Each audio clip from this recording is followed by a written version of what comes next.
Merhabalar, kanalıma hoş geldiniz. Bugün sizlerle bu çok güzel kol çantasını yapacağız. Gerçekten o kadar narin, o kadar güzel, harika bir çanta oldu ki. Bakar mısınız sapları, yani bu örgünün bu güzelliğine ve bu narinliğine ben de ona uygun böyle kaba kaba saplar takmak istemedim. Bu narin çok güzel sapı koydum. Renk olarak gördüğünüz gibi kahve, ama nasıl bir kahve bu? Vizonun böyle koyusu gibi, yani kahveye dönük rengi gibi düşünebilirsiniz. Ve o yüzden de bunu vizon saplarla eşleştirdim. Çok güzel oldu bence. Şöyle hemen gösteriyorum. Bakın, çıt çıtlarını hazırladım. Bu sefer hep yüzünden farklı bir teknikle çalıştım. Videonun içinde bulabilirsiniz. Böyle içine astarını henüz çalışmadım. Videonun gecikmemesi için astarlamayı beklemedim.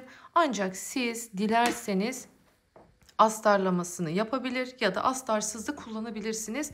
Astarlamanın linkini açıklamalar bölümüne bırakacağım. Aynı şekilde tabanın da yapımını nasıl yaptığınızı açıklamalar bölümünde görebileceksiniz. Ben bu çantamda Milano rafya kullandım. Şöyle hemen göstereyim size. Renk numarası 11. Bakın, 11 numaradan tam 215 gram kullandım bu çantada. 3,25 milimetrelikte tığ kullandım. Hemen şöyle göstereyim tığımı da. Bakın, 3,25 milimlikte tığ kullandım. Benim elime uygun geliyor. Biliyorsunuz benim elim sıkıdır, ama siz eğer eliniz gevşekse 3 milimetre ile de örebilirsiniz bu çantayı. Bu arada hala kanalıma abone olmadıysanız kanalıma abone olup gönderilerim, yani sizinle paylaştığım videolarımı beğenip yorum yaparsanız çok mutlu olurum. Biliyorsunuz abonelikler tamamen ücretsiz. Hemen şöyle çantamızın enini göstermek istiyorum. 37,5'a şöyle örnek kısmını ölçelim sadece. Bakın, 32 santimlik bir çantamız. Tabanını da göstermek istiyorum. Tabanın daha detaylı olarak videonun örmeye başladığım kısmında bulabilirsiniz. En boy, evet, 8,5 santim.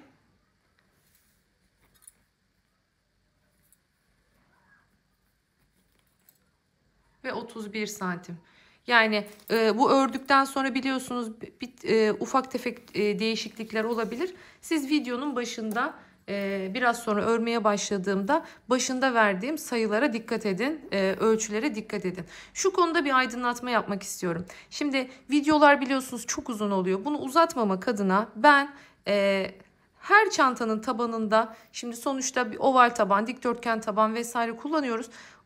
Her seferinde baştan örmek ve bunu çekmek gerçekten hem çok zor benim için, hem de videoyu çok uzatıyor. O yüzden bu videonun nasıl, yani bu tabanın nasıl yapıldığını öğreten videom açıklamalar bölümünde. Açıklamalar bölümünü nasıl açıyoruz?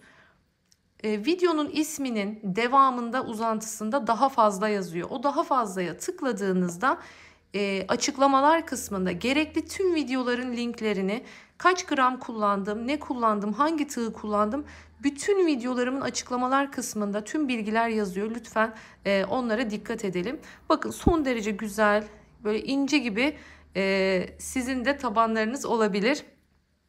Sadece şu konuda bir uyarıda bulunacağım. O taban videosunun linkinde ben 29+1 zincirle başlamıştım. O başka bir çantanın tabanı olduğu için siz bu çanta için biraz sonra vereceğim zincir sayısında başlamanız gerekiyor. Bu da önemli bir detay. Lütfen, bazen yanlışlıkla o videodaki sayıyla yapılıyor. Sonra da emeğiniz boşa gitmiş oluyor. O yüzden buna dikkat ederseniz sevinirim. Ben çok beğendim. Umarım siz de beğenirsiniz ve bu çantayı benimle örersiniz diyorum. Hemen böyle lafı daha fazla uzatmadan isterseniz çantamızın videosuna geçelim. Evet, başlayalım dilerseniz. Bakın, öncesinde tabanımı hazırladım. 50+1 zincirle başlıyorum tabanımı yapmaya. Dikdörtgen taban hazırlıyorum ve toplamda tam 9 sıra dolaştım ben. Şimdi hemen ölçülerini de söylemek istiyorum size. Burada başka ip kullanacak olanlar için tavsiyem, çantanın, şimdi size başlangıç özellikle santimini vereceğim. Şuradaki göbek santimini vereceğim. kaç santimle başlayıp ve kaç ilmek sayısıyla bu çantayı örmeniz gerekiyor. Bütün detayları vereceğim. Şimdi şu ilk baştaki başladığımız kısım, başlangıç kısmımız ortalama 23 santim diyebiliriz. Hatta 23,5 da diyebiliriz. Başlangıç zincirimiz. Peki sonuçta ne kadarlık bir taban elde ettim? Bu çantada bakın 31,5 santime 9 santim. Bu şekilde, yani toplamda şöyle kısa kenar ve uzun kenarın toplamı 40 santim olacak diyebiliriz. Şöyle görüyorsunuz, tabanımızı bitirdik. En son köşe noktamıza geldik. 3 tane yine bu köşeye de battık. Bu arada tığ olarak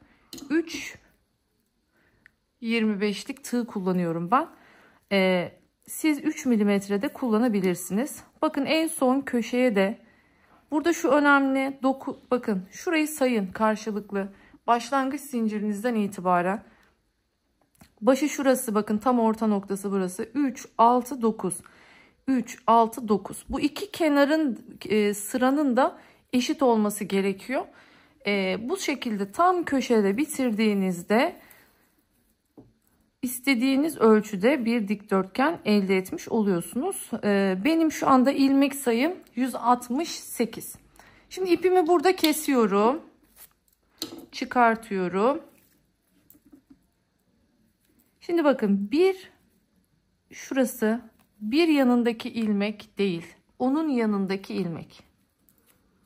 Giriyorum buradan. Ve ipin çıktığı yerden arkadan ipi arkaya çekiyorum.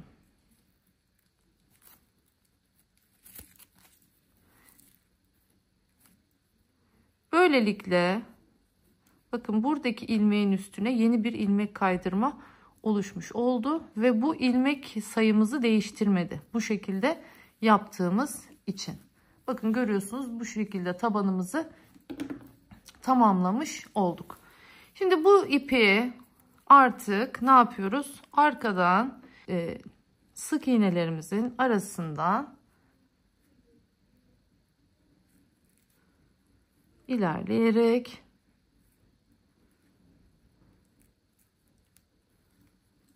gizliyorum.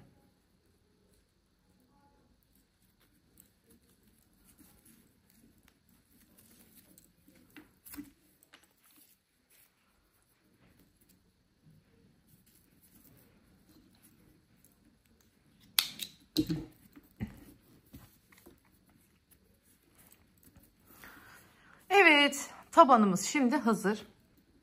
Dilerseniz öncelikle artık örneğimizi kurmaya başlayalım.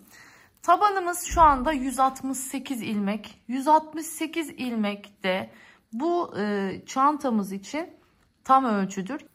Şimdi geliyorum. Şöyle yan ortadan ipimi alttan çektim. Ve buraya bu şekilde sıkıştırdım. Bakın görüyorsunuz. Şimdi ipimi doluyorum tığıma. 1, 2, 3 tane atlayıp dördüncüye giriyorum. Bakın dördüncüye girdim ve bacaklarını uzataraktan başlıyorum buraya ikili trabzan yapmaya.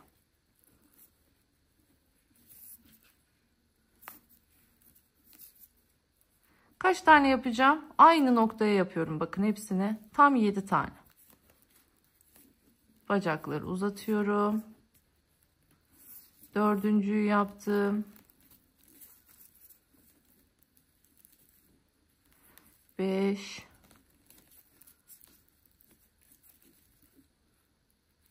6 ve 7.'yi yaptım. Görüyorsunuz, bu şekilde 7 tane yapmış oldum. Şimdi şu görmüş olduğunuz, bakın en son batmış olduğum yer burası. Buradan sonra yine 1 2 3 tane atlayıp dördüncüsüne giriyorum. Ve buraya yine bir sık iğnemi yapıyorum. Şimdi tekrardan ipimi doladım. 1, 2, 3 tane atlıyorum. Dördüncüye girdim. Uzatıyorum. Bakın uzun uzun.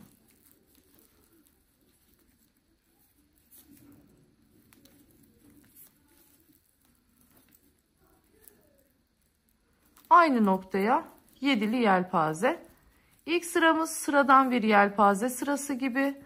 Ancak asıl örneğimiz ikinci sıradan sonra belli olmaya başlayacak. Kaç tane oldu? 6 tane oldu. Evet, 7 taneyi yaptım. Sayıyorum. 1, 2, 3 tane boş bıraktım. Dördüncü sık iğneye hemen görüyorsunuz. Yine sık iğnemi yaptım. Tekrardan ipimi doladım. 1, 2, 3 tane boşluk bıraktım. Geldim, uzattım. Trabzanımı yaptım. Uzattım. Trabzanımı yaptım. Uzattım.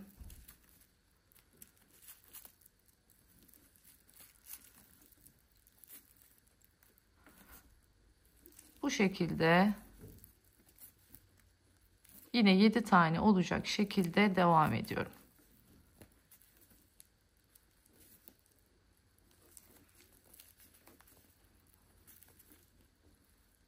Sayıyorum şimdi. 1, 2, 3, 4, 5, 6, 7. Hemen yanından 1, 2, 3 taneyi atladım. Geldim. Sık iğnemi yaptım. Devam ediyorum. İpimi doladım. 1, 2, 3 tane atladım. Dördüncüsüne. Uzattım. Trabzanımı yaptım. Yine buradaki püf noktamız ne? Bakın her zaman tığımdaki ilmeğim sıkı olacak. Bu arada yanlışlıkla 3 milimlik tığa geçmişim.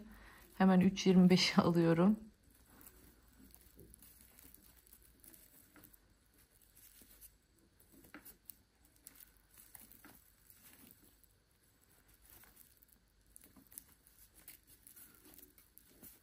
Beşinci, altıncı ve 7. 1, 2, 3 saydım. Dördüncüye yaptım. Bakın bu şekilde şöyle elimle esnetiyorum. Bakın. Şimdi sıra sonuna kadar dolaşıp gelelim. Ondan sonra üst sırada örneğimize devam edeceğiz. Evet, geldim şimdi sıra sonuna. Burada şu görmüş olduğunuz ilk yapmış olduğum başladığım yere geliyorum ve buraya bir ilmek kaydırma yapıyorum ve sonrasında bakın hemen yanındaki ilk trabzanın tepesine giriyorum ve buraya sık iğne yaparak başlıyorum. Şimdi bu sırada bir sıra boyunca tamamen sık iğne dolaşacağız. Şimdi ilk 3 tanesini bakın ilk 3 tanesini normal yaptım. Şu tepedeki 7 tane vardı ya, 4. trabzanın tepesine çift batıyorum. Buraya 2 tane. Devam ediyorum. 1, bakın hepsinin tepesine bir tane. Geliyorum. Burada sık iğnem vardı. Onun da tepesine bir tane. Geçtim yeni yelpazeye. Birinci, ikinci, üçüncü, bakın dördüncüye geldim ve buraya çift yapıyorum. Devam ediyorum.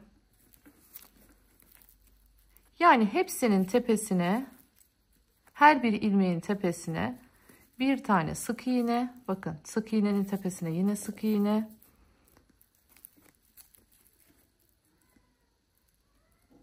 Birinci trabzan, ikinci trabzan, üçüncü trabzan, dördüncüsünün tepesine gelince buraya 2 kere batıyorum ve çift yapıyorum.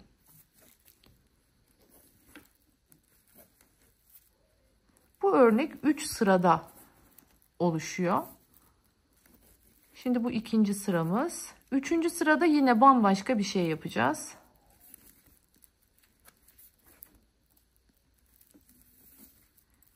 Bakın.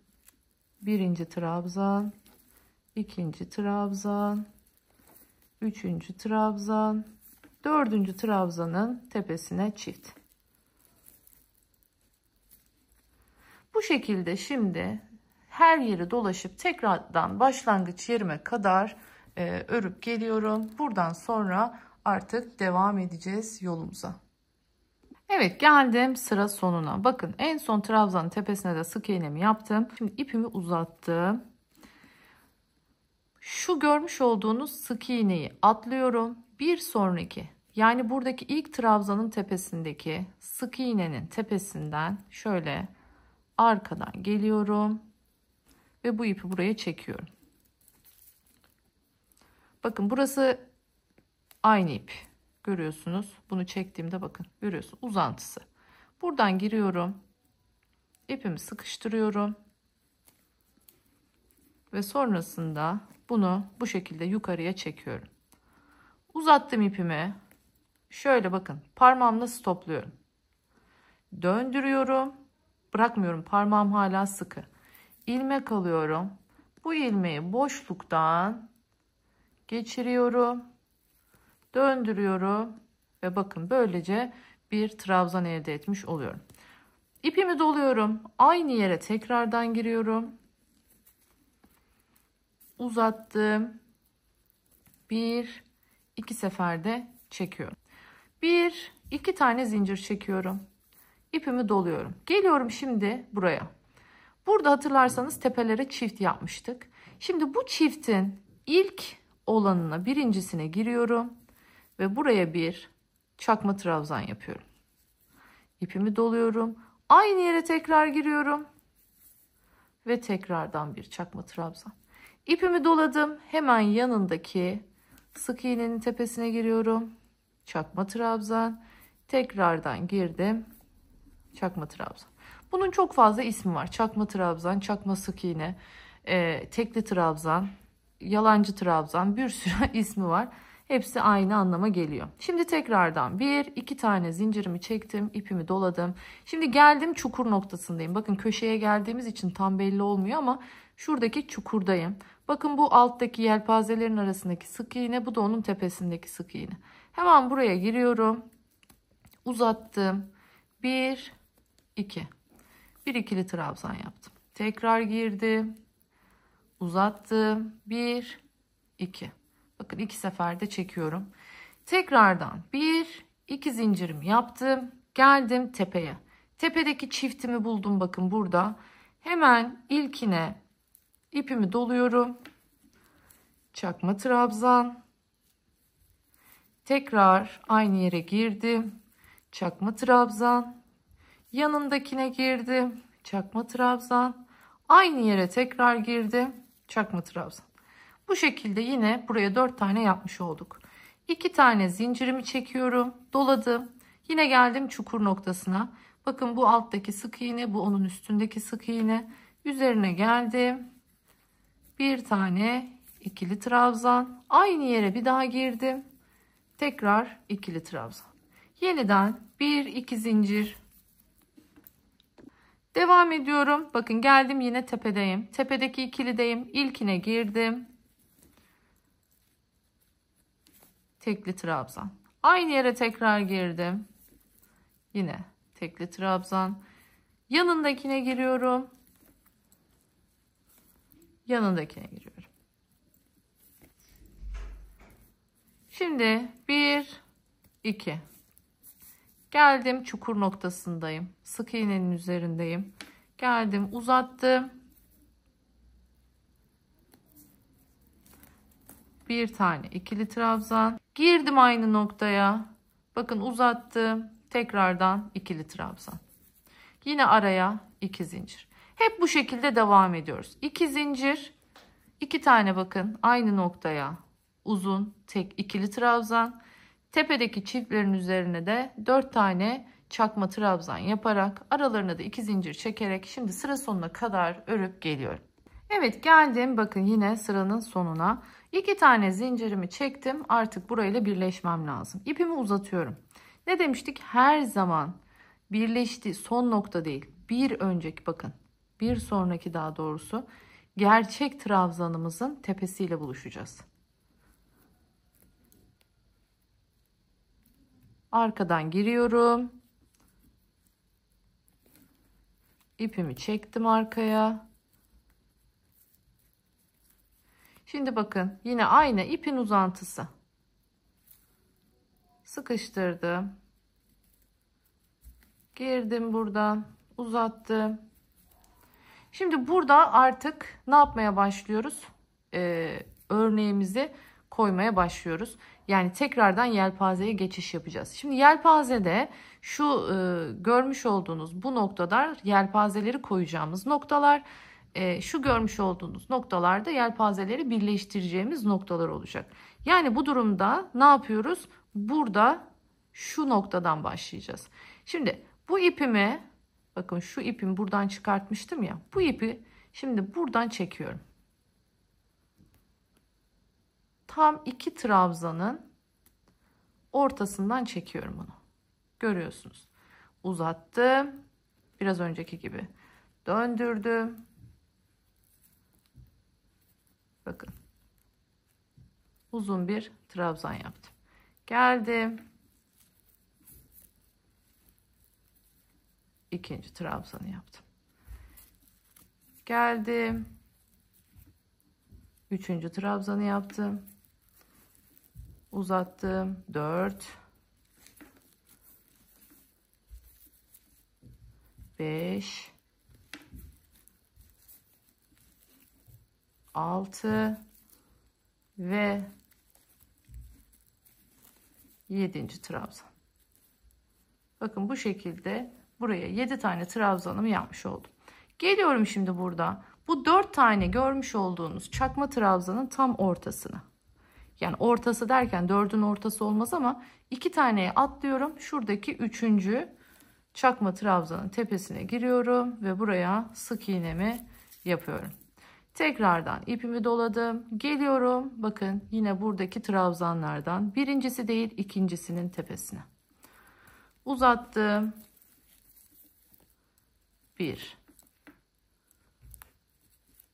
Uzattım. 2. 3. trabzan. 4. trabzan. 5. trabzan. 6. trabzan ve son olarak 7. trabzan. Şimdi ne yapıyorum? Tekrar geldim. Bakın çakma trabzanlarımın olduğu yere üçüncüsüne gelip bağlıyorum. Şöyle görüyorsunuz. Bu şekilde ilerliyoruz. Gerçekten yaptıkça göreceksiniz. Çok güzel bir örnek. İpimi doladım yine. Geldim. Bakın 2 tane uzun trabzanımızın olduğu yerde. İkincisine girdim. Uzattım. Uzatmazsanız kasma yapar. Mutlaka ilkini uzatıyoruz. İkincisi sıkı. Bakın tepelerimiz her zaman sıkı. Tepelerimizi gevşetirsek örgülerimiz güzel olmaz. Tepe ilmeklerimiz her zaman sıkı. Bu da ipimizin gerginliğiyle, şu ilk ilmeğin sıkılığıyla alakalı. Kaç oldu? 5 oldu. Son kez gösteriyorum artık. 6 oldu. Ve 7 oldu. Şimdi geliyorum dörtlünün bakın ortası yani 3. çakma trabzanın tepesine geldim. Sık iğnemi yaptım. Doladım. Şimdi tekrardan önümde ikili trabzanlar var. İkincisine girdim ve yelpazemi yapmaya başladım. Bu şekilde artık örnek kendini tekrar edecek.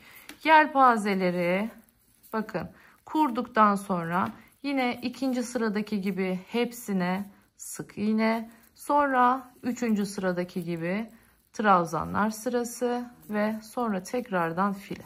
Hep bu döngü devam edecek. Videoyu tekrar o sırayı alaraktan yapabilirsiniz. 7 tane olmuş. Bağlıyorum buraya. Bakın görüyorsunuz. Artık kıvrılmaya başladı. Çok güzel bir görüntüsü var bu örneğimizin. Çok da güzel, ideal, kullanışlı bir boyda kol çantası elde etmiş olacağız. Bu örnekte ben şimdi istediğim yüksekliğe gelene kadar, yani takribi olarak bir daha ağız kısmı da örüleceği için şimdilik şöyle 25 diyorum ama net sonucu bitince söylerim. En boy oranında baktığımda gözüme nerede güzel geliyorsa orada bırakıyorum. Çünkü şimdi istediğim boya gelene kadar örüyorum. Oradan sonra birlikte devam ediyoruz. Evet, şimdi sıra sonlarını tekrardan göstermek istiyorum. Çünkü böyle başlamadığımız için hiç bu şekilde göstermemiştim. Öncelikle şunu söyleyeyim. Çantamızın ek yeri bakın bu şekilde ortaya kadar geldi. Yani kayarak ilerliyor ama hiçbir şekilde ek yerimiz bakın belli olmuyor. Şimdi yelpazeyi yaptığımız zaman bunu en son tekrar göstereceğim. Başladığımız yeri. Ama bitirirken mesela şimdi bu yelpazeyi burada normalde ne yapıyoruz? Sık iğne ile bitiriyoruz. Peki burayla nasıl bağlayacağız? Onu göstereceğim şimdi size. Buraya geldik. Bakın ne yapıyorduk? Şu dörtlünün arasına bu şekilde sık iğne yapıyorduk ya. Buradayken şu ilk baştaki yaptığımız trabzan benzeri yapının tepesinden de bir bakın giriyorum, ilmeğimi alıyorum ve bu şekilde birleştiriyorum. Böylelikle bakın tam birleşmiş oluyor. Sonrasında o battığım yere tekrardan giriyorum, ilmek çıkartıyorum ve buraya sık iğnemi yaparak yoluma devam ediyorum. Biliyorsunuz 7 tane yelpazemiz vardı. Bu 7 yelpazenin tepesine sık iğne gidiyorduk. İlk üçüne normal sık iğne yapıyorduk. Dördüncüsünün içine çift batıyorduk. Evet, şimdi artık geldim son sırama. Şimdi son sıramda bir farklılık yapacağız. Hemen size onu göstereceğim burada. Şimdi geldik. Bakın her zamanki gibi aynı noktaya 2 tane trabzanımı yaptım. Yine 2 tane zincirimi çektim. İpimi doladım. Geldim buradaki tepedeki 2 tane bakın arttırma yaptığım yere. Hatırlarsanız buraya aynı deliğe 2 tane yapıyorduk. Şimdi burada sadece birer tane yapıyoruz. Yani bakın şöyle göstereyim. Bakın burada 4 taneydi. Şimdi burada sadece 2 tane. Bir deliğe bir tane, bir deliğe bir tane. Yine 2 tane zincirimi çektim. Geldim. Bakın çukurdayım. Buraya 2 tane. Şimdi 1-2 tane zincirimi çektim. Geliyorum. Tepedeyim bakın. Birincisini yaptım. İkincisini yaptım. Birer tane. Eğer bunu yapmazsak çantamızın ağzı yayık kalır.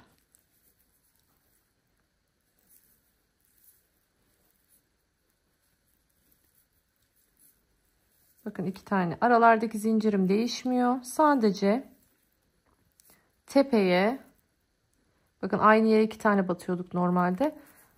Bu sırada batmıyorum. Bu şekilde. Hep 2-2. 2 tane.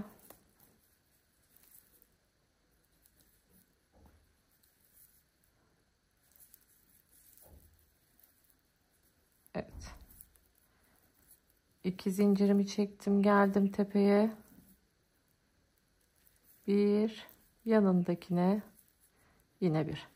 Bu şekilde şimdi sıra sonuna kadar geliyoruz ve sık iğne artık nasıl yapacağız, nasıl geçeceğiz onu göstereceğim. Evet, geldim şimdi sıranın başına.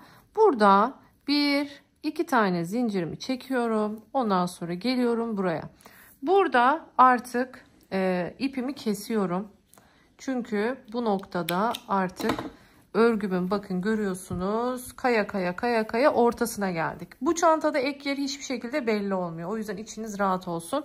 Ortada bitti ama sık iğnenin ek kısmının yine ortada kalmasını istemiyorum. Bakın gerçek trabzanın üstünden geldim. Buradaki ipin çıktığı ikinci zincirin içinden geçtim. Ve bunu buraya bu şekilde sıkıştırdım.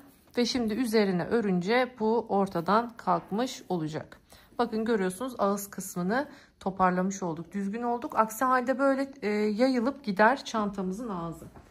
Şimdi devam edelim. Ama nereden başlayalım bu sefer? Şöyle yan taraftan başlayalım.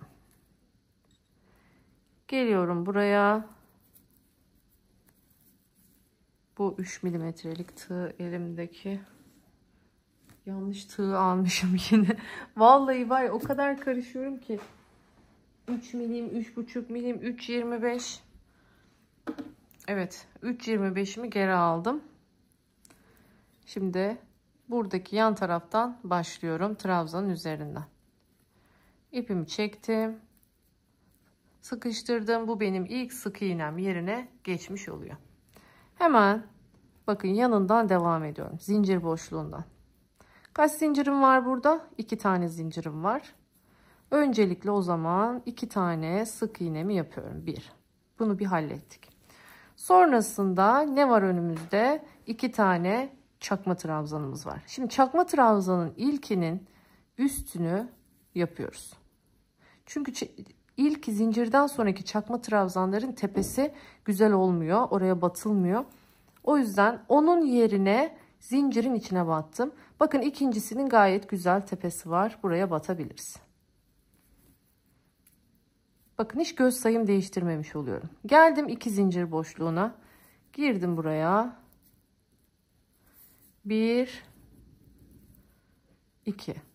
2 taneyi yaptım. Şimdi hemen trabzanların tepesine geçiyorum.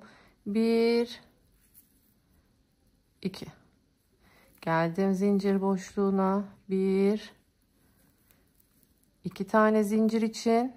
Bir tane de şuradaki ilk çakma trabzanımız için. Bir tane de çakma trabzanımızın tepesine. Geldim yine zincir boşluğuna 2. Bakın bu sefer ikili trabzanımızın üstündeyiz. O yüzden onun tepesi var. Rahatça batıyoruz. Şimdi geldik zincir boşluğuna yine. Bir tane, 2 tane, bir tane de buradaki çakma trabzan için. Artık diğerini tepesine. Bakın gayet güzel ilerliyor. Hiçbir şekilde kasma yok. Ya da gevşeklik yok. Buna dikkat etmeniz gerekiyor. Eğer ki baktınız marullanma oluyor. Burada ara ara böyle kesme işlemi yaparaktan bunu dengeleyebilirsiniz. Ama bu şekilde eğer aynı ölçüyle yaptıysanız sizin de herhangi bir sıkıntı olmayacak. Sık iğnemizdeki yine altın kuralı hatırlatıyorum. Neydi? İpimiz hep gergin. Tığımızdaki ilmek hep sıkı. Bakın tepe ilmeklerimiz sıkı ve birbiriyle eşit olduğu zaman örgünüz her zaman böyle muntazam inci gibi çıkar. Ama bu ipiniz gevşek olur da tepeleriniz gevşek olursa örgünüz delik delik olur. Hani bazen diyorsunuz ya sık iğnelerin arasında delik delik oluyor diye. İşte bu tepelerinizin geniş olmasından kaynaklanıyor. Tepelerimiz sıkı olursa o zaman sık iğneleri örerken aralarında delik oluşmaz. Anlaşıldı diye düşünüyorum. Görüyorsunuz. İlmek sayısını hiç değiştirmeden yoluma devam ediyorum.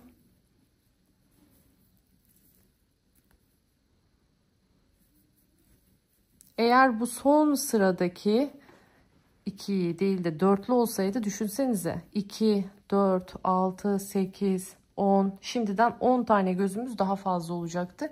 Çantamızın ağzı da o yüzden böyle açılacaktı. Bu kısım önemli. Son sırayı sakın kaçırmayın diyorum. Ve hemen sıra sonuna kadar örüp geliyorum. Evet, geliyoruz artık sıranın sonuna. Buradaki zincir boşluğumuza da yaptık. 2 tane trabzanımız vardı. İlkine batmıştık. Şimdi kalan ikincisine de batıyorum ve ipimi uzatıyorum. Arkadan şu ilk gerçek sık iğnenin tepesinden giriyorum ve bu ipi arkaya çekiyorum. Sonrasında ipin uzantısından girip ilmeğimi geçiriyorum. Sıkıştırdım ve böylelikle başlangıçta bir alt sırada olduğu gibi yine yukarıya bir ilmek oluşturmuş oldum. Yanındakinden artık yoluma devam ediyorum. Şimdi diyelim ki bunu yaptınız ve hala da siz istediğiniz gibi olduğunu düşünmüyorsunuz. Bir bolluk var. Hemen ne yapıyoruz? Tığ küçültüyoruz. Tığ numaranızı küçültürseniz o bollaşma ortadan kalkar. Çünkü tığınızın küçülmesi demek tepe ilmeklerinizin de küçülmesi demek. Böylelikle marullanma olmadan örebilirsiniz.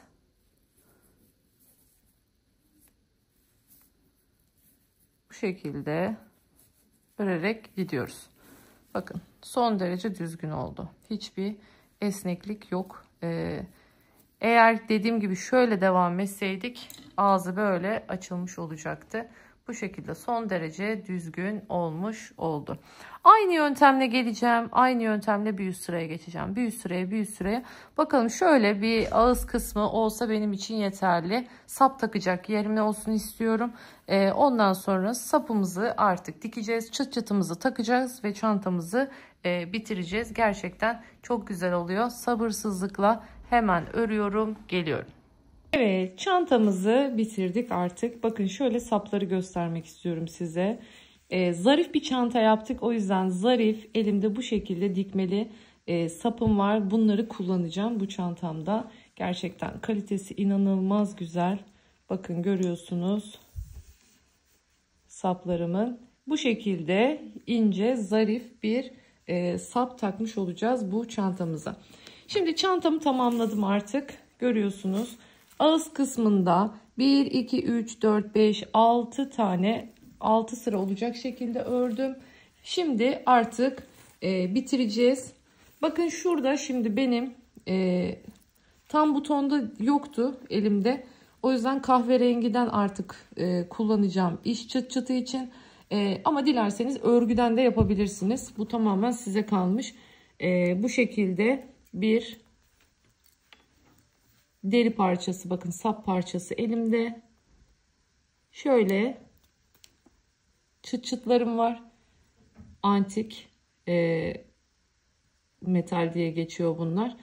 Daha böyle bakın eskitilmiş gibi. Bundan kullanacağım. Ya da altın sarısı da takabiliriz. Hiç fark etmez. Bu tamamen size kalmış. Şimdi elime bu geçti. Bunu gösteriyorum. Belki altın sarısını da takarım. Bunun bir önemi yok. Şimdi bunları kenara alıyorum. Siz dilediğiniz gibi sapınız da aynı renk olursa daha iyi olur tabii ki de. Yapabilirsiniz bu şekilde deriler ya da tekrar söylüyorum kendinden bir parça örüp kendinden bir parça da takabilirsiniz. Ya da doğrudan dikmeli olan çıt çıtlardan da kullanabilirsiniz. Bu sizin tercihinize kalmış. Çıt çıt konusunda dediğim gibi herkes istediğini gönlünden geçeni kullanabilir. Geliyorum şimdi buraya. Bakın yine sıra sonuna geldim ve bir üst sıraya diğer hepsinde olduğu gibi bakın ek yerinin en az belli olacağı şekilde üst sıraya çıkma yöntemimize geldik. Aynı yöntemle bir üst sıraya da çıktım bu şekilde. Sonrasında ipimi bir tık uzatıyorum. Bir tane atlayıp hemen yanındakine bakın bir atladım yanındakine. İpimi biraz uzattım, girdim buraya. İpimi alttan çekiyorum. Çıkarttım yukarı. Şimdi ikisini bir topladım. Biraz uzattım. Bakın çok aşırı değil. Ama böyle dibinde de değil. Biraz uzatıyorum ki bunu buraya yatırdığımda bakın bunlar biraz uzasın ki boyu şuradaki ilmeğin oraya kadar gelebilsin diye uzattım. Uzattım. uzattım.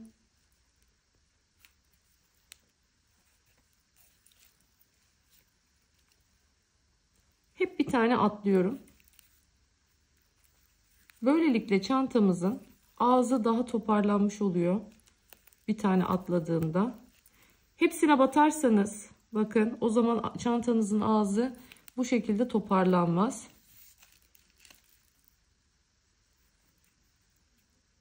Hep bir tane atlayarak gidiyorum.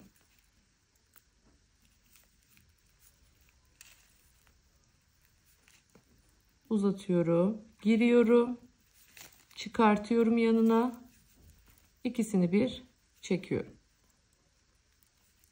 Geri geri örüyorum yani bu sefer.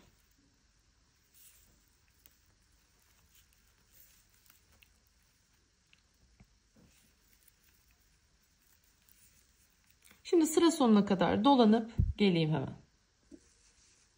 Evet, şimdi geldim. Bakın burası ilk başladığım yer. Burası en son yaptığım yer. İlk başladığım yere de tekrardan batıyorum. Ve şimdi bunu artık keseceğim.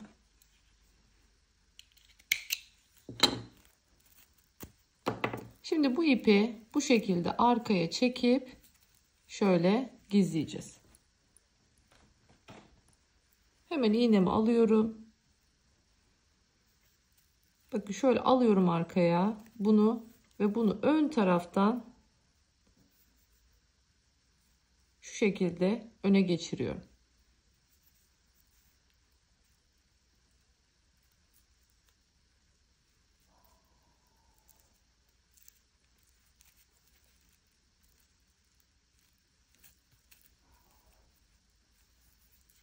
Şimdi burada şu şekilde ilmeklerimin arasından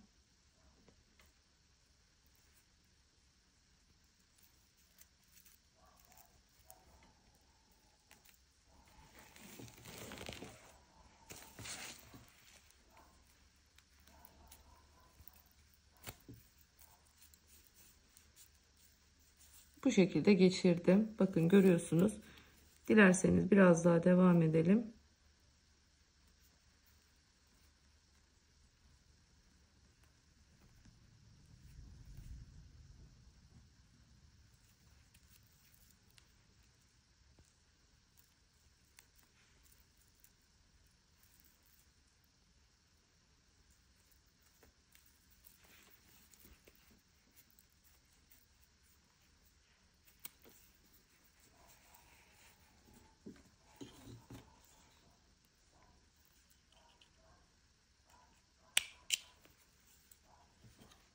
Evet. Şimdi artık bunu da bitirdik. Bakın görüyorsunuz. Çok güzel oldu ağız kısmı. Hiç böyle genişleme vesaire olmadı. Çok güzel ağız kısmını toparlamış oldu. Şimdi saplarımızı takacağız. Saplarımı ben dikerken hafif şöyle bakın. Şöyle birazcık, çok değil böyle çok yatık değil ama hafif bakın şu şekilde biraz yatıracağım. Şöyle kolumuza taktığımızda şöyle bir hafif yatık bir görüntüsü olacak taktığımız yerin. Böyle dümdüz geçirmeyeceğiz bunu. Hafif eğimli vereceğiz. Şimdi ben yerlerini ayarlayayım, ondan sonra devam edelim. Evet, şimdi yerlerimi hazırladım iğneyle. Bakın şimdi şöyle göstereceğim tam olarak. Şu kenarda görüyorsunuz. Şöyle en kenarda kısa çubuk var.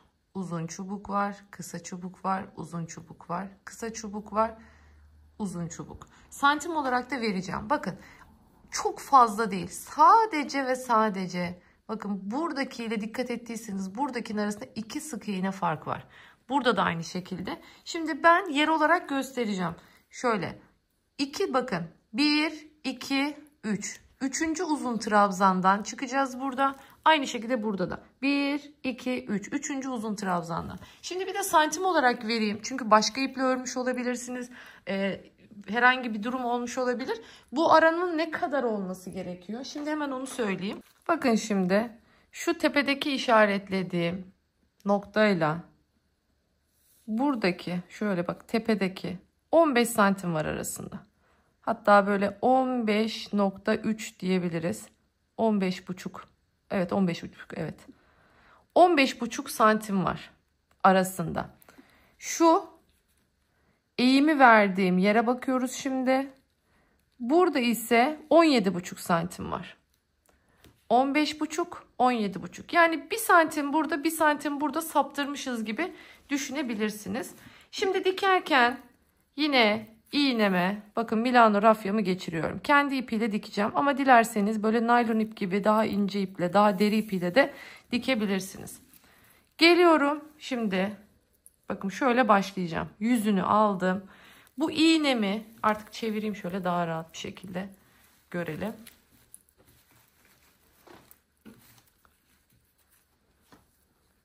Şimdi iğnemi aldım.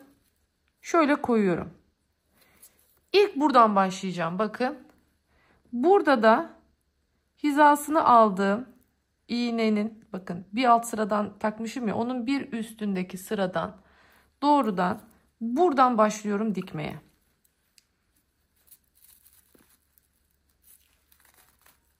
İpi burada bırakıyorum. Onu daha sonra halledeceğim. Şu iğneyi kendime rota olarak kabul ediyorum ve yoluma devam ediyorum.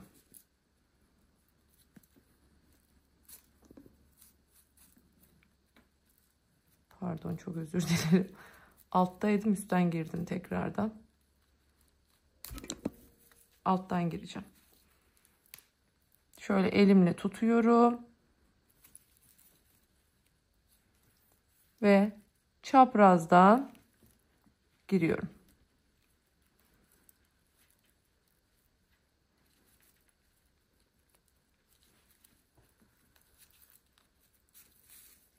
Alttaki iğneyi çıkartmayın. Şunu işaretleyeceğinizi. Dilerseniz bunu böyle sabunla da çizebilirsiniz. Bu rotayı şaşırmamak için. Tekrar üstten giriyorum. Bakın o kadar uyumlu oldu ki bu iki renk. Vizon rengi ve bu kahve müthiş oldu. Başka çantalarınızda da severek kullanabilirsiniz. Şimdi artık çıkartıyorum iğnemi. Bakın burada artık şu iki trabzanın arasına geldim. Girdim buradan. Şimdi burada da artık şu trabzanın bakın girdiği ilk sık iğne yeri var ya. Buradan giriyorum. Ve sapımı bu şekilde sonuna kadar getirmiş oldum. Şimdi ne yapıyorum artık? Geri dönüyorum. Battığım yerlerden tekrardan geçiyorum. Böylelikle makine dikişi yapmış oluyorum. Bu bizim için önemli. Görüntünün aynı bir makine dikişi gibi olması için tekrardan geçiyorum aynı yerlerden.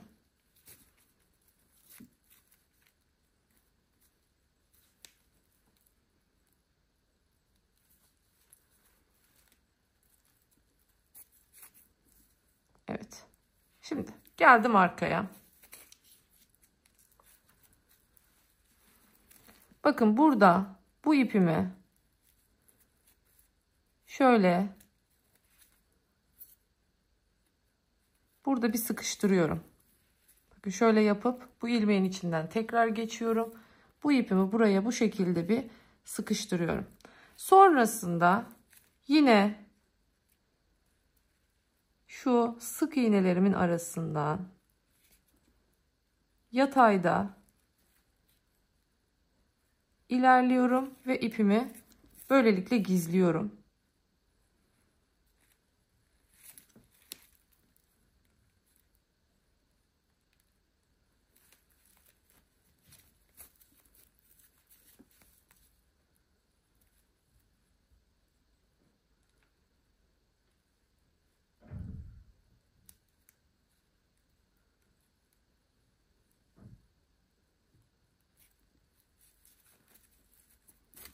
Evet, bu kadar ilerlediğim yeter. Şöyle esnettim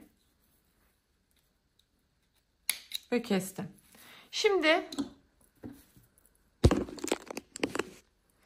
bir de ipin buradaki ucu vardı hatırlarsanız. Bir de bunu kesiyorum. Şu ipi bir alta alacağım.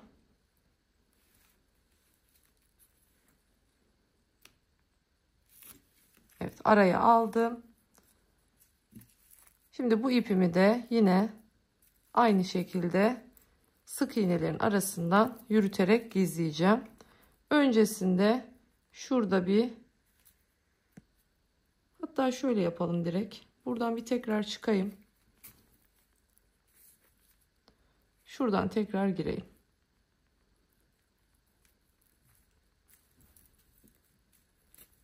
Burası iyice bir sıkışmış olsun. Sonra ipimi burada bir sıkılaştırayım. Evet. Şimdi sık iğnelerimin arasından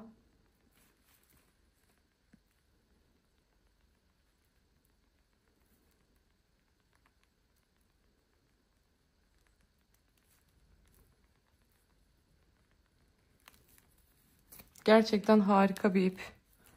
Yani yumuşacık. Bakın gördünüz nasıl güzel oldu. Milano ip kullandığım için ütü yapmadım. Bakın ama siz eğer başka bir ip kullandıysanız mutlaka ve mutlaka çantanızı ütüleyin. Milano ip çok ütüye gelen bir ip değil. Sadece üzerine bez koyaraktan belki hafiften gezdirme yapabilirsiniz. Bakın hafiften, yüksek ısıda olmayacak şekilde. Çünkü anında örgünüzü böyle ince tülbentle falan değil, daha böyle nevresim kumaşı gibi bir kumaşla mümkünse yapın bunu. Çünkü hemen naylonlu olduğu için hem örgünüz çekip toplar hem de yüzeyinin böyle hani bir şey yandığı zaman nasıl olur dokusu böyle sert sert olur ya, bu da aynı şekilde oluyor. O yüzden dikkat edin, ütü kısmı öyle kağıt ipleri ütülediğimiz gibi ütülemiyoruz Milano rafya kullanıyorsak. Hemen bakın aynı yöntem, zaten bunu taktıktan sonra çantanızı şöyle güzelce koyduğunuzda bunun tam arkasını aynı simetrikte diğer tarafını da işaretleyebilirsiniz. Böylelikle iki tarafta birbiriyle eşit olur. Önce bu tarafı sonra diğer tarafı hemen dikip geliyorum. Evet, şimdi çıt çıtlarına geldim. Bakın 4 sapımızı da taktık. Şimdi bakın çıt çıtını yaptım. Bu sefer farklı bir şekilde yaptım çıt çıtını. Hep düz örgü olsun istedim. Ve yaptıktan sonra da bakın bu şekilde geçirdim ve ağız kısmından da diktim. Şimdi diğerini birlikte yapacağız çantamızın. Bakın burası başlangıç zincirinin olduğu yer, oradan dikiyorum. Burası bittiği yer. Bittiği yeri alta getiriyorum. Bunu da belirtmiş olayım şimdi. Hemen başlayalım isterseniz. Çantamızı kenara alalım. Yine tığımı alıyorum.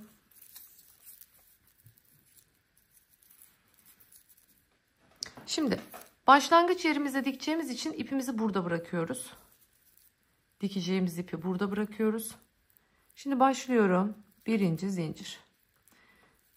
2, 3, 4, 5, 6, 7. 7 tane sık iğneden oluşacak. O yüzden 8 tane zincir çekiyorum. Çevirdim. Şu arkadaki, alıştık artık bunlara. Buradan dönüyorum. Şu arkadaki, ortadaki, şu tepelere sık iğnelerimi yapmaya başlıyorum.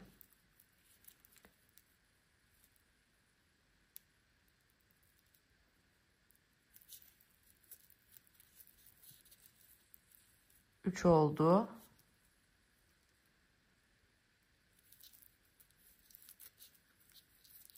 4 oldu.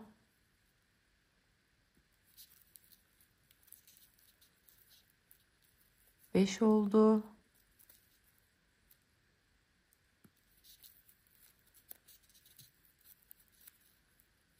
6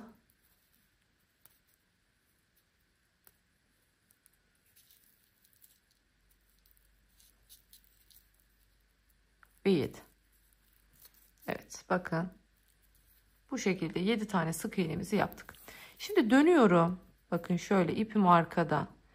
İlk görmüş olduğunuz sık iğnenin tepesine giriyorum ve buraya bir ilmek kaydırma yapıyorum. Şimdi bu yapmış olduğum yöntemle hem örgünün hep yüzü olmuş olacak, daha güzel görünecek, hem de daha tok, daha sert bir örgü olmuş olacak. Çıt çıt kısmımız biraz daha diri olsun istedim. O yüzden bunu şekilde yapıyorum bu çantada.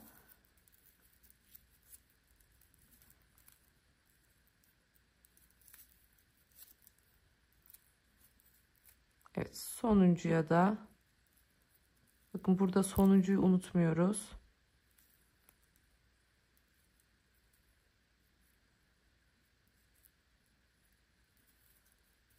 Evet, giremedim bir türlü. Buraya da ilmek kaydırdım. Şimdi bir zincir çekiyorum ve dönüyorum. Zaten görüyorsunuz, yine belli. İlk yer burada. Giriyorum. İlmek kaydırmayla beraber içine alarak örgümü, normal sık iğnelerimi yapıyorum.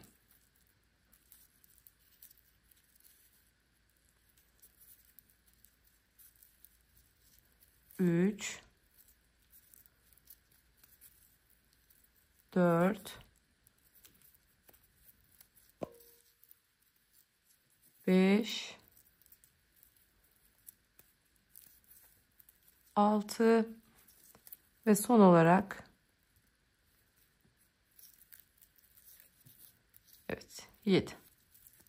Bakın bu şekilde yüzünden olmuş oldu. Şu ince kısımda dikeceğimiz o yer olduğu için burayı çift kat yapmadım. Bakın burası tek kat. Pardon, burada zincir çekmiyoruz. Döndüm. Yine ilk sık iğnenin tepesine girerekten başlıyorum ilmek kaydırmaya. 1, 2, 3, 4, 5, 6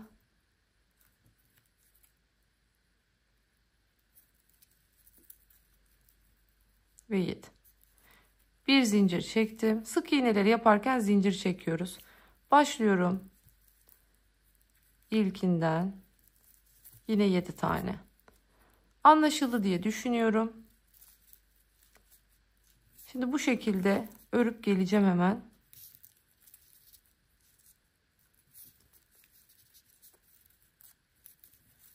Şimdi çok büyük yapmıyorum uzunluğunu. Çünkü şurayı geçsin, yani çok fazla geçmesini istemiyorum burayı. Ne kadar yaptım? Tam böyle ideal bir kare görüntüsü elde edecek kadar. Bakıyoruz şimdi. Bakın biz neredeyiz? Şurada bu küçük sıramız. Bakın 1, 2, 3 sıra yaptık. 1, 2, 3, 4, 5 sıra olacak toplamda. 5 sırayı hemen yapıp geliyorum. Evet, şimdi bitirdik. Bakın hiç sıkıştırmadım. Kestim ipimi.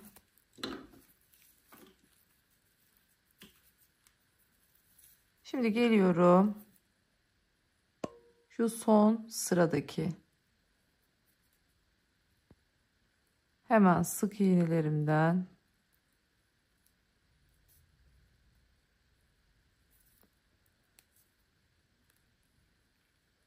girdim.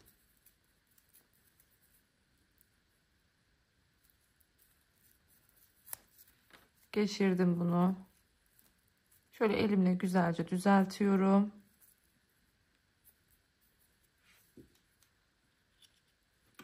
Ve fazlasını kestim. Şimdi iğnemi takıyorum. Artık dikeceğiz. Bakın görüyorsunuz. Zaten yeri tam tamına burada belli oluyor. Dilerseniz önce çıt çıtımızı da takalım. Tam bakın ortaya, şurada 2 tane var. Görüyorsunuz. Bu 2 taneye takıyoruz.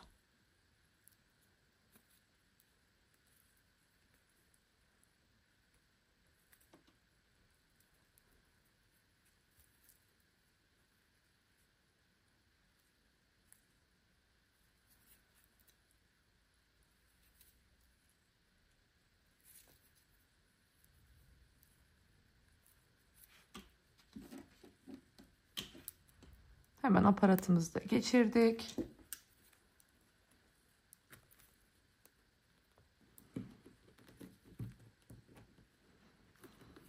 Güzelce bastırıyorum. Evet, şimdi bu şekilde bakın sıkıştırdık ve dikmeye başlayacağız. Şöyle takıyorum ağzına, bakın. Saplarımı dengeliyorum. Tam yerine ayarlıyorum.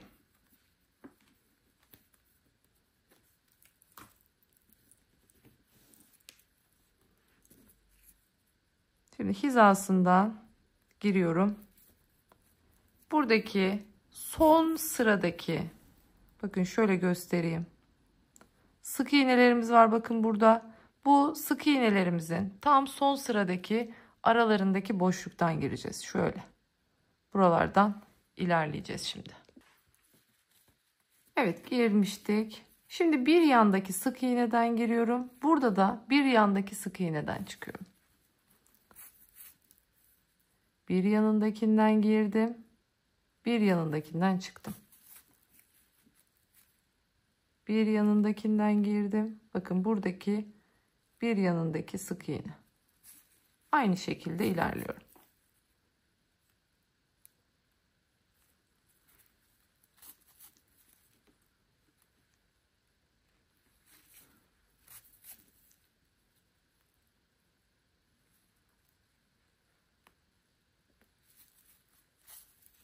Şimdi bir sonrakini bitti artık, bakın bir sonrakinden çıkıyorum ve aynı yerden tekrar giriyorum. Böylelikle şu kenarların böyle havada kalmasını önlemiş oluyorum. Hem de şimdi de batmadığım yerlere batarak geçiyorum. Geldiğim yerden geri dönüyorum bu şekilde.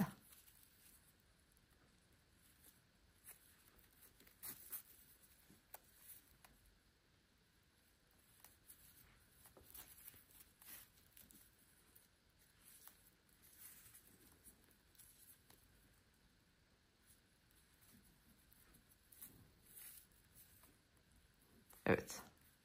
Son yerden de geçtim. Şimdi artık tekrardan buradaki sık iğnelerimin arasından geçiyorum.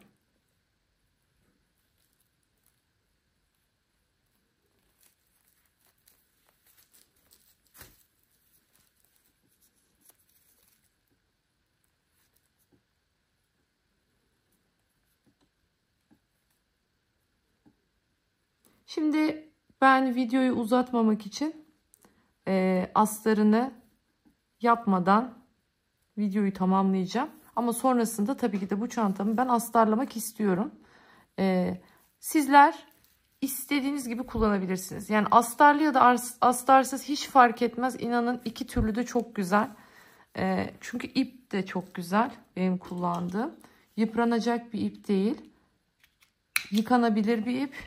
İstediğiniz gibi ömürlük kullanabilirsiniz. Bakın bu şekilde hallettik. Görüyorsunuz. Çok düzgün bir aparatımız olmuş oldu. Ben astarlamayı şimdi bu videoda haliyle astarlı halini size gösteremeyeceğim ama astar videosunun linkini açıklamalar bölümüne koyacağım.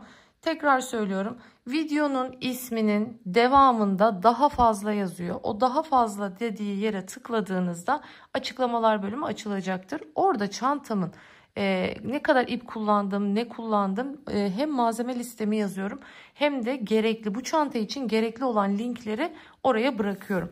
Yani örneğin taban videosunun linkini orada bulabileceksiniz. Astarlama linkini orada bulabileceksiniz. Onlara bakaraktan bu astarını çalışabilir, tabanını çalışabilir ve bu güzel çantayı benimle beraber örebilirsiniz. Ben çok beğendim. Gerçekten çok güzel oldu. Şimdi biraz videoyu kamerayı kaldırayım. Şöyle bir genel haline tekrar bakalım. Evet, şöyle görüyorsunuz. Gerçekten harika bir çanta oldu. Çok şık. Hep böyle uzun zamandır Meltem Hanım hep çok detaylı çantalar çalışıyoruz. Şöyle kolayından bir de kol çantası yapsak dediniz. Buyurun efendim. O harika kol çantasının tarifi burada. Hem çok gösterişli ama bir o kadar sade, şık bir örnek. Bir taraftan bakın Çok güzel. Tabandan çıkan çıkışı, hiçbir kasma yok. Ağız kısmında hiçbir genişleme, marullama yok. Son derece muntazam bir çanta çalıştık. Dediğim gibi sap konusunda size kalmış. Siz dilerseniz buna yine zarif olmak şartıyla istediğiniz örgü sapı da hazırlayabilirsiniz. Şöyle açalım tekrardan. Bakın oldukça güzel. İster astarlı ister astarsız. İsterseniz içine bir iş cep dikerekten normal astarsız olarak da kullanabilirsiniz.